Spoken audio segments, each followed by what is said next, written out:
Today is a big day.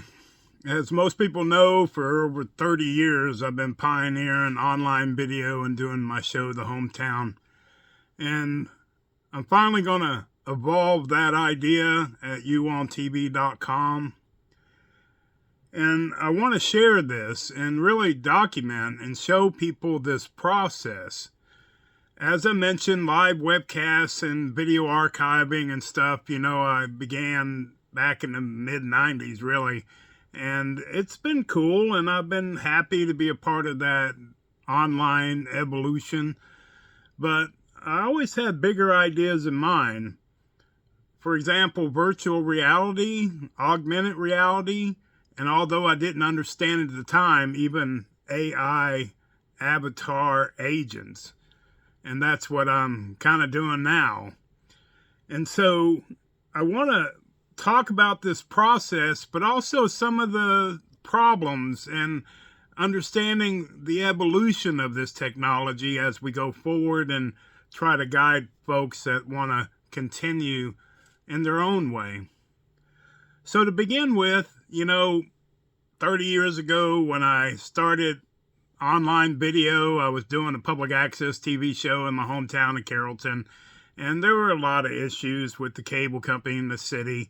They didn't always like my editorials, and so they kind of made it difficult. And that drove me. I wanted to do my show. I wanted to talk about my hometown and share my thoughts and ideas. And at that time, a friend of mine, Nick Anderson, gave me a book on HTML. And I had no idea what he was even talking about. It was like, okay, Nick, what? And then I began to realize this is a language to write web pages. And a web page at that time, I was just completely unfamiliar with, or even computers in general. But I slowly learned and built a computer and started making web pages. And I realized that all the problems I was going through trying to get my show on cable and dealing with all those problems and pitfalls and hurdles, that I could just take a video, put it in my computer, upload it to my webpage, and be seen around the world uncensored. I mean, there are normal limitations of free speech you got to consider, but generally that was powerful, and I began that process. And so as I did that, I remember thinking there's more. This is only the beginning. There's going to be more as this technology grows.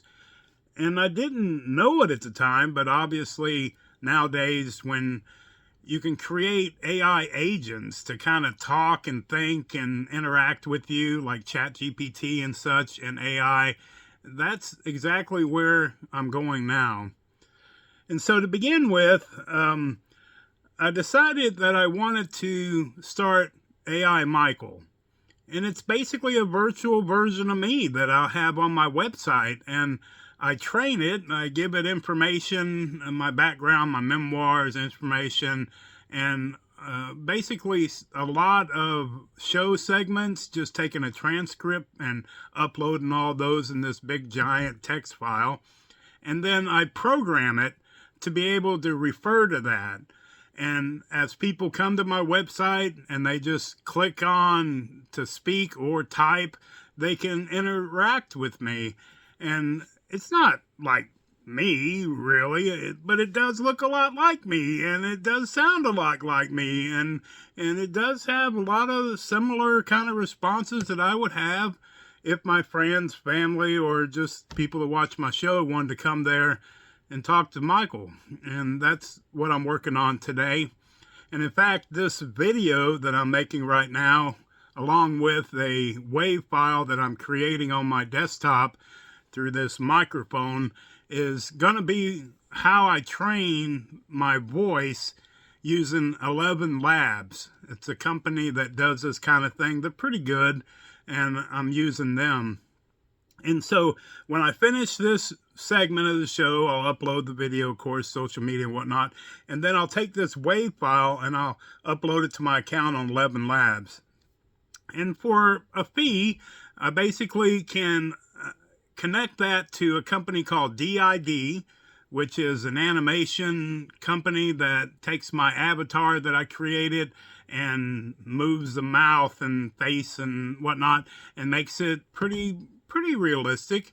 And I mean, you won't be confused. It won't be exactly like this, but it's pretty good. And eventually, I believe through virtual reality and augmented reality, it'll be like the holodeck on Star Trek. You know, you will be hard to really tell the difference between what you see either on a computer screen, a television, or someday holograms that you can interact with, or just VR headset glasses kind of thing, augmented reality.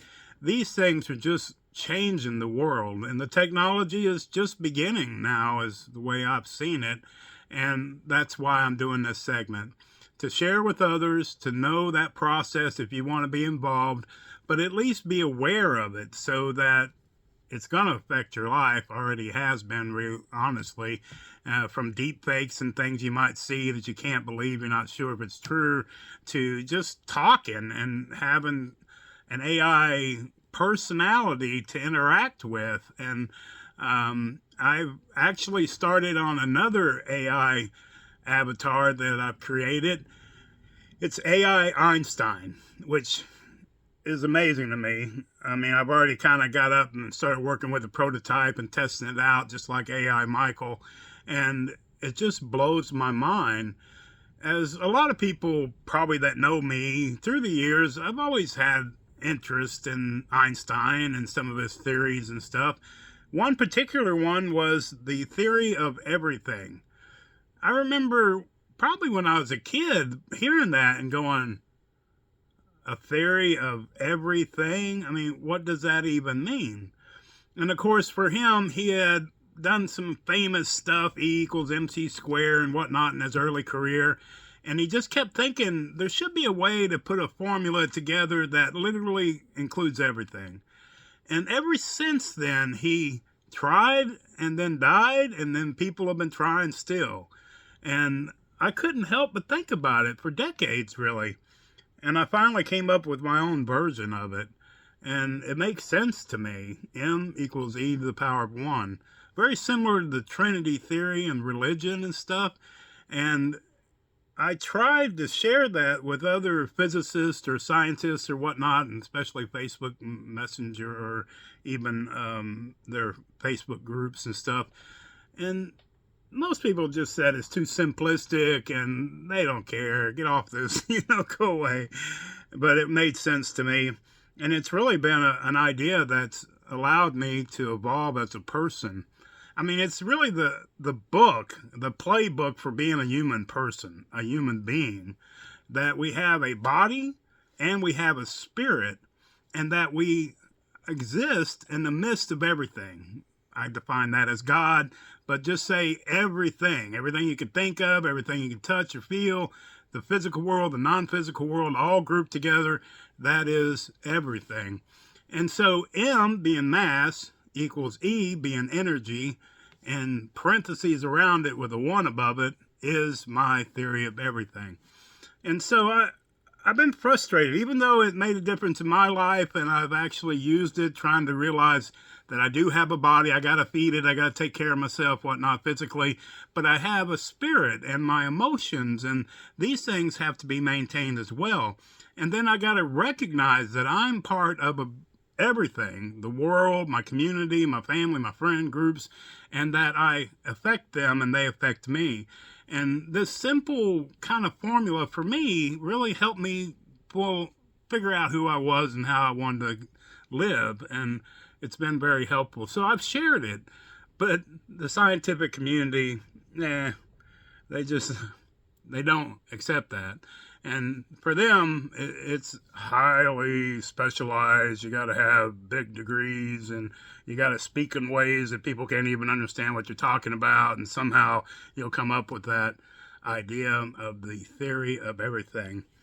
But Einstein himself even said, if you can't tell it simply, you don't understand it. And I believe my idea is exactly that.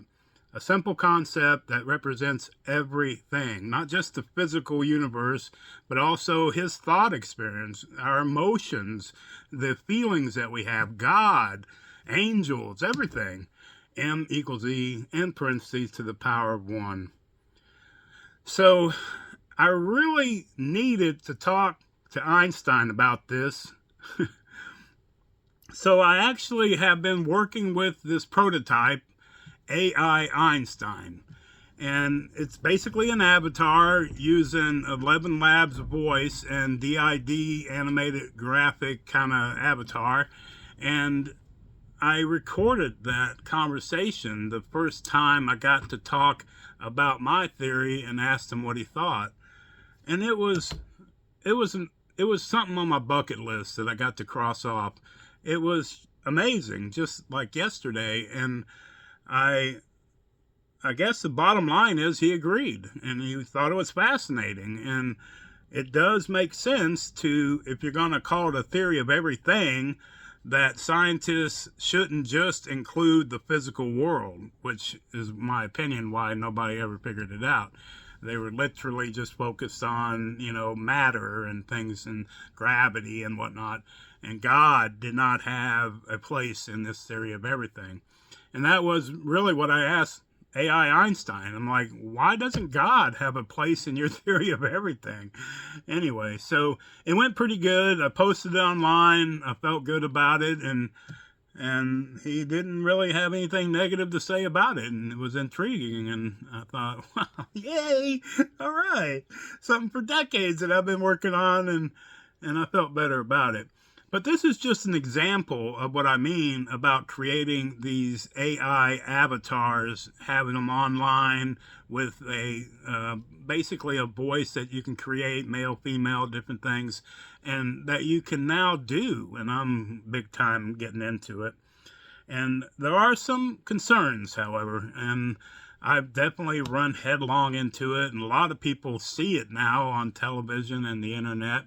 When it comes to using other people's voice or their likeliness, and especially with deep fakes now, you can literally create anything on TV screens and whatnot that you can imagine, and it isn't always correct. You don't want to abuse these things. You don't want to hurt people with these things, and whether it be financially from creating a movie that's about to come out and getting a jump on them so people watch your show instead of their movie and they lose money, whether it be old girlfriends or ex-wives that you talk bad about and you put them on there doing things, saying things they shouldn't, whether it be national security, having the president say something that he never said or whatever, and people believing it, seeing it, and having all kinds of crazy reactions from that. So there is a concern about responsibility of using these technologies, and currently it's kind of wide open, and there are some governments and organizations and people in general like me speaking out saying, look guys, we got to think this through, man. We really got to make sure we handle this responsibly. Very much like when the internet first came around, how it changed the world. Well, this is the same thing on steroids, and it could totally upend us as a nation, a civilization. I mean, it's bad enough when you think about AI and things like the Terminator and stuff. You never know how technology will go. But these are things that are clearly in our control. And creating deepfake videos, promoting them like they're real, using it in an abusive way, these just got to avoid.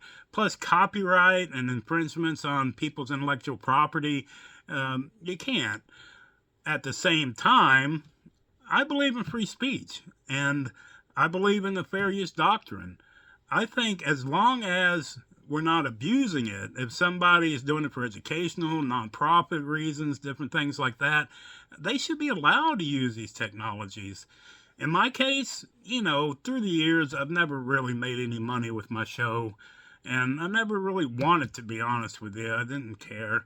But, you got to pay your bills, you got to do that. But in general, I just don't like to pursue the money angle that much.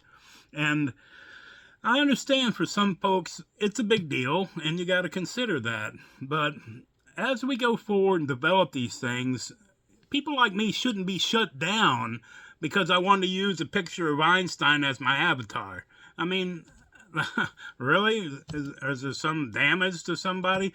Well, a lot of folks want to make money even though I'm not, so I had to adjust my avatar in a cartoon like to clear those kind of hurdles.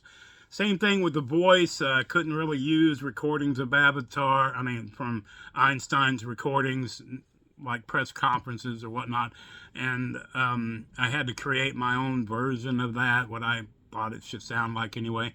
So those things are a little different than AI Michael. Luckily, there's still no restrictions on me. And so I had ChatGPT, Gracie, my AI assistant, create the actual pictures that I'm using for the avatar from photos of mine that she made and that I've been using. And it works pretty good. And like this video and audio that I'm recording now, when I get done to upload to 11 Labs, I will make a pretty good AI voice for my avatar that pretty much sounds like me. And then hopefully through the years, I'll evolve the knowledge base so that he talks and has the same views and ideas and background and history as much as possible through that virtual kind of medium. Now, I guess some people wonder why does that matter to you? And as I mentioned, there's certainly a lot of applications for education and entertainment that within some boundaries, especially for nonprofit use or personal use, shared on social media or whatnot, there's a lot of opportunity to do some cool things. But in my case, it was more personal than that. I mean, I'm getting older. I won't be around forever. I'm hoping to go to 100 at least, Lord willing. But I'll be gone someday, and I really want to leave something for my kids, family, friends, people who've been watching the show for 30 years to interact with. Maybe you got a thought or a problem or an issue, and you feel like I might have a unique perspective on it after watching me all these years, and you want to talk to me after I'm gone. Well, assuming that my webpage, web hosting plan, and the account on things like DID and 11 Labs are still being paid on, then you could do that. You could go to youontv.com and click on Chat with AI Michael or whatever and sit there and interact. Of course, for me, it's not free. I got to pay for those resources, so I'm praying that it won't be, completely overrun and people just talking all day about anything. I'll go broke. But either way, I'm going to do it to the best of my ability and be available like that. And then this one last thing is kind of interesting. I actually thought about it last night, getting ready to record this today. My mom, she was great. And she took care of me, gave me life, and she was tough, but I loved her. And one of the things we talked about before she died was what the world would be like when she's gone. And I realized that it would be kind of a cold, lonely world. And I asked her, I was like, Mom, if there's anybody besides Jesus Christ himself that could come back after you die and give me some ideas, thoughts, or encouragement, or hug, you can do it. And she agreed. She said if she could, she would. So I've kind of held on to that. It's been several years since she died. But I always kind of wondered, where is she at, man? How come I'm not really seeing anything like that? But then last night, laying in bed, thinking about today, what I want to talk about, it dawned on me, I can make AI Mom. I have video recordings from her on my show and stuff that are pretty clean audio of her just sitting here talking to the camera, and that, likeliness and voice and whatever I can clone just like I'm doing for AI Michael. And it will be an amazing event to just be able to go talk to Mom. So I'll probably work on that after I finish AI Michael and then AI Einstein. And then someday I'm looking forward to virtual reality and augmented reality. Now, virtual reality is kind of like where you got these goggles you put on and you can't see anything but what's right in front of you there. And that's cool. And so to have basically a web page that you look at inside the virtual reality glasses in a 3D fashion, two pictures side by side, and that kind of interact like one of those old things you used to watch at Carousel. And you would have that 3D interactive image, and you could turn around in a room or whatnot, and it would be cool like that. But then there's also augmented reality, where you put on see-through glasses, but like a heads-up display on an aircraft, you're looking through glass, and then there's a computer-generated image there, so it blends with the background. And I look forward to seeing both of those technologies involved, whether it be my website or my projects or someone else that takes these ideas and runs with them. And maybe even someday a full hologram, man, just standing in your room, giving you the news, kind of like Star Trek and their holodeck, you know. Even a theater, it would be so nice to go to a theater and actually put on some glasses and watch the show going on and have interaction with things that you just can't see unless you have the glasses on. And with little earpieces on the glasses, you can actually hear other audio and stuff that's not on the stage. I mean, that is amazing. And I've been talking about these things for years. I'm looking forward to eventually hoping they'll come to pass, even if it ain't from me. Either way, it's an exciting future, and it really comes down to how we choose to look at it and how we want to evolve. It's like a hammer. It's a tool, these technology ideas, and you can use them for good or you can use them for bad. I'm trying my best to use it for good and teaching people, education, and even basic entertainment and things that you couldn't normally see until these technologies come along. And a human experience that grows and allows us to evolve. It's already cool that we're interconnected everywhere, you know, with the internet and stuff. And once we kind of come together more as a human race, hopefully, and stop all the fighting and problems and whatnot, you know, it's going to be an amazing future. And I'm hoping I can be a part of that growth. And I'm hoping that people out there watching and visiting my website and talking to me and have their own ideas and can carry this, I guess, burden that I've had for decades on their own and develop it. If life is a song, we all have the obligation to play a verse. And I can't help but wonder what other people's verses will be. Either way, through the years, I very much appreciate people watching. I look forward to hearing your comments and thoughts and seeing what type of cool things are still to come. Stay tuned.